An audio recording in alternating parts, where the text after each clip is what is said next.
So we looked at all these. What we found was interesting, and that is all of them statistically related. So if people did these, and the more the better, they were more likely to go to college, right?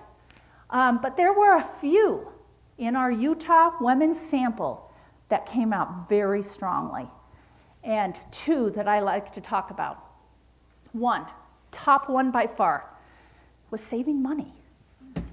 If women themselves said that they saved money, and the statistics showed the earlier the better, because we broke it down by elementary school, or as long as I remember ever, and then junior high, high school, college.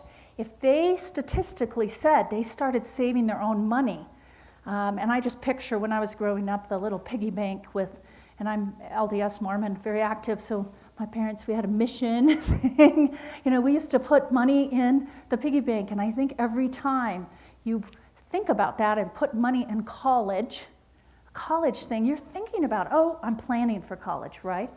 Very interesting. That was the strongest. And the second one by far was going to college campuses. Actually it didn't matter if it was EFY at BYU, or a sports camp at the University of Utah, or a science thing at UVU, or whatever, it didn't matter. And statistically, the more times they said they went to campuses growing up, the better. I remember one specific story of a woman that said she lived down in Salt Lake City, and she said, every time we drove by, from as long as I could remember, by the University of Utah, my dad would say, "You're gonna go there someday." And she said, I just always knew, because my dad was saying that. And then she talked about her family actually parking sometimes and walking around. Her parents would just let her walk through the buildings. And it's very interesting that even if it's sports camps or other things, the more times they visited campuses. And I'll tell you, sometimes if we rely on the school system, we have limited funds. Is that a shock to you in our K through 12 system? I know that's shocking to some people, or not. But if there's any funding, it typically goes to people at what age? Typically like seniors or juniors, when the research is saying that 5th and 6th grade is actually some of the best times to get field trips to go to college campuses, and younger. So fascinating. So that's one thing, and this was not a shock. People who took AP courses, math courses, the different kinds of things, were the ones more likely to go to college.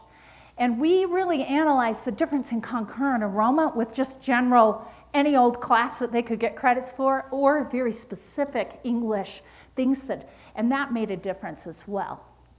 And so a few takeaways just from this section and this is not, so much of this is not just for girls, raising girls, it's raising boys too. So helping them find and talk about going to college, but actually saving money for college is important. Influential individuals should provide opportunities for girls and young women to visit college campuses, and young women should be encouraged to take these kinds of courses.